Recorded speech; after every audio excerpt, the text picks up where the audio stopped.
Hi, today we're going to be making a very simple recipe with our seasonal asparagus. It's just a sauteed asparagus. So first what we need to do is select our asparagus, and we need to do just a little bit of work. Usually what I do as soon as I get it home from the grocery store or out of the garden, I just wash it under some nice warm water, get all the dirt and germs off of it. And then I like to store it in a pitcher like this, and I have this about this full of water. When the stalks are stored in asparagus like that, they'll stay nice and firm for a lot longer.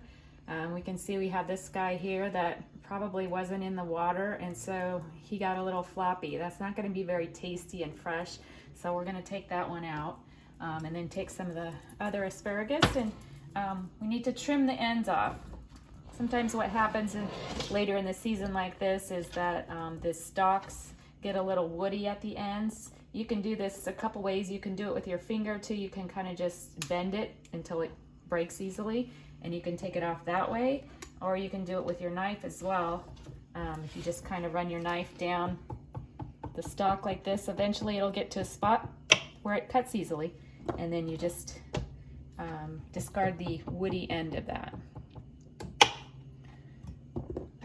Okay, I'm going to take a little break from this, and we're going to get our pan going. We want to get our oil nice and hot. This recipe is so simple. Besides the asparagus, we only have 3 other ingredients. We have olive oil, salt, and pepper, and that's it. So we'll turn our pan on high, and then we're going to just make about 3 circles of olive oil in there, and then we're going to just let that heat up. We want this to be nice and hot so that it's covering the entire surface of the pan. But we don't want it so hot that the pan is starting to smoke. When the oil starts to smoke, that means it's starting to break down, and then that oil is no longer going to be as healthy for you as it was before you got it too hot. Okay, so we'll let that go, and then we'll kind of keep working here on our asparagus. One thing to think about is asparagus is just full of different kinds of nutrients. It's a great source of fiber. It has a lot of vitamin K, and it has a lot of potassium. So no matter what kind of health condition you have, asparagus is always a great choice. And especially if you're trying to lose weight, this is an awesome vegetable because there's only 20 calories for a whole cup of asparagus. So that really is going to save you a lot on the calorie side of things. So once we kind of get those trimmed off, then we'll just kind of line them up there and slice them into a little bit smaller bite-sized pieces.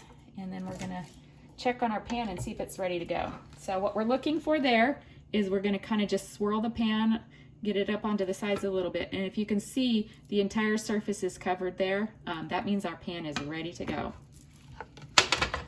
Okay, so the next step is just get the asparagus into the pan, get it going. Okay. So just need a spatula, or even a spoon would work for this, and just stir that around as it's cooking. You can see as it's starting out, it's kind of a dull green color, but as it starts to cook, it gets a brighter green color to it, and that's kind of helping us to know when it's ready to go. So just kind of move it around in the pan a little bit.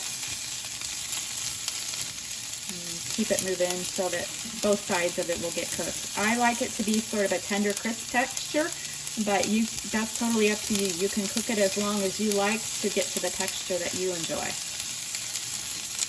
One question I would have about asparagus, there's one group of people that really shouldn't overdo it on asparagus, and those are people that are taking a blood thinner like Coumadin. Since asparagus is so high in vitamin K can interact with your Coumadin, and so this would be one group of people that maybe you could have, a real small portion of asparagus once a day, but you wouldn't want to go real overboard on your portion size because, like I said, that might interact with your Coumadin medication.